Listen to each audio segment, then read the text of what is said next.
কেউ বলে দিলে হারিয়ে দেবো হয়ে গেলাম, অত সহজ নাকি? গণতন্ত্রের উপরে ভরসা করি আর ভাবনের মানুষের উপরে ফুললি কনফিডেন্স আছে। তবে অভিষেক বাবুর যে অফিসটা কামাকি স্ট্রিটে আছে সেটা ওয়াকাফ সম্পত্তি। আমি যদি ভুল বলে দিই, ভুল বলে থাকি, তাহলে আমার বিরুদ্ধে আইনত ব্যবস্থা নিতে বলবো। আর পশ্চিমবাংলার সব থেকে বড় ওয়াকাফ চোর, দামি ভ্যালুয়েবল ওয়াকাফ চোরের নাম হচ্ছে ফিরহাদ হাকিম সাহেব। তো এদের হয়তো গা জ্বালা করেছে। ফিরহাদ হাকিম সাহেবরা যেভাবে ওয়াকাফ নিয়ে লুটে ফুটে খাচ্ছে, তৃণমূল কংগ্রেস 2011 সালে আগে বলেছিল ক্ষমতায় আসলে ওয়াকাফ সম্পত্তিগুলো উদ্ধার করে দেবো। উদ্ধার তো দূরের কথা, বরঞ্চ এরা ক্ষমতায় এসে বেশি ওয়াকাফ সম্পত্তি লুট করেছে। এদের গা জ্বালা করছে। এরা নন্দীগ্রামে শুভেন্দু অধিকারীকে হারাবার কথা বলবে না, এরা 77টা বিজেপির বিধায়কের কাছে হারাবার কথা বলবে না। যে এক বিধায়ক সম্প্রীতির পাঠ পড়ায়, ঐক্যের পাঠ পড়ায়, বাংলাকে এগিয়ে নিয়ে যাওয়ার কথা বলে, বা জাত ধর্ম বর্ণ নির্বিশেষে মানুষের পাশে থাকার চেষ্টা করে, তাকে হারাবার কথা বলছে। তবে এটা স্বপ্নই থেকে যাবে। ধরো একটা কথা বলি, রাজনীতি যখন নেমেছে প্রত্যেকদিন চ্যালেঞ্জ আমাকে নিতে হচ্ছে। নতুন করে আমাকে যে চ্যালেঞ্জে বসে নেই ভাইয়া পড়ি না। 294 বলে ফেলেনি, সেটা সৌভাগ্য। 42-এর গল্প শুনিয়েছিল। তো মানুষ যেটা জিতাবে। শুনো একটা কথা বলে, এমন উন্নয়ন করেছে, উন্নয়নের পাঁচালি নিয়ে পাড়ায় পাড়ায় ঘুরতে হচ্ছে। মানে আমার পাড়ায় উন্নয়ন হয়েছে, আমাকে উন্নয়নের পাঁচালি শোনাতে হবে? আমি দেখতে পাবো না? বুঝতে পারছেন তো? এরা হচ্ছে কনফিডেন্স বিল্ড আপ করার জন্য, কনফিডেন্স বুস্ট আপ করার জন্য অভিষেক বাবু কথা বলছেন। অভিষেক বাবু তার পিসিমণি মমতা ব্যানার্জি ভালো করে জানেন যে পশ্চিমবাংলার সংখ্যাগুরু থেকে শুরু করে সংখ্যালঘুরা মমতা ব্যানার্জির পাশে আর নাই।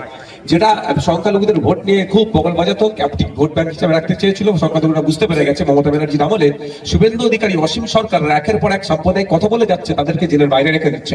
আর ওয়াকাফ নিয়ে আন্দোলন করতে গেলে জেলের ভাত খাওয়াচ্ছে। একটা দলিত যদি তার অধিকারের কথা বলে, একটা আদিবাসী যদি তার অধিকারের কথা বলে, কাউকে মাওবাদী, কাউকে মিথ্যা মামলা দিয়ে জেলের মধ্যে ঢুকিয়ে দিচ্ছে। তো সুতরাং এখানকার পশ্চিমবাংলার মানুষ প্রস্তুত নিয়ে নিয়েছে যে মমতা ব্যানার্জিদের হারাবে। সেই জন্য এখনই দল ছেড়ে না পালে আপনার কনফিডেন্সকে লো হয়ে গিয়েছিল, একটু বুস্ট আপ করছে অভিষেক ব্যানার্জি। কিন্তু আমরা গতকাল দেখলাম যে অভিষেক বন্দ্যোপাধ্যায়ের বক্তব্যের পর ভাঙড়ে আবার নতুন করে উত্তেজনা এবং হাতে আক্রান্ত হয়েছে।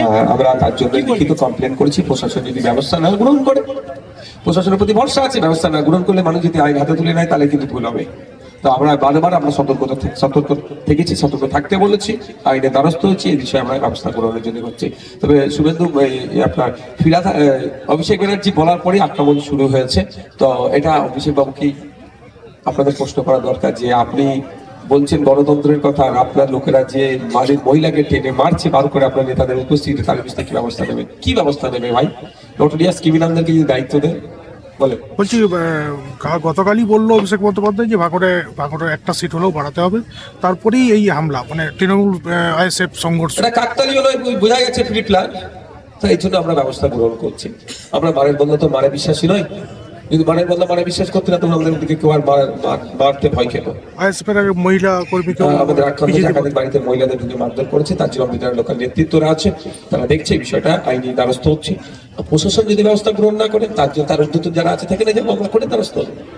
আজকেও দাদা আলিপুরদুয়ার থেকে অভিষেক ব্যানার্জি বলছেন যে আমরা এখানে হারলেও লক্ষ্মী ভান্ডার দিয়ে চলেছি।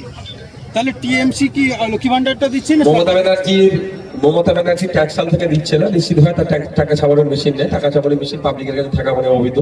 আর শুভেন্দু আপনার অভিষেক ব্যানার্জিও তার এমপি কোটা থেকে টাকা দিচ্ছে না, জনগণের ট্যাক্সের টাকা দিচ্ছে। বরঞ্চ লক্ষ্মীর ভান্ডারের নামে অনেকে টাকা তুলছে, খোঁজ নিয়ে দেখুন। মহিলা সেজে লক্ষ্মীর ভান্ডার তুলছে, খোঁজ নিয়ে এরকম পাওয়া যাবে।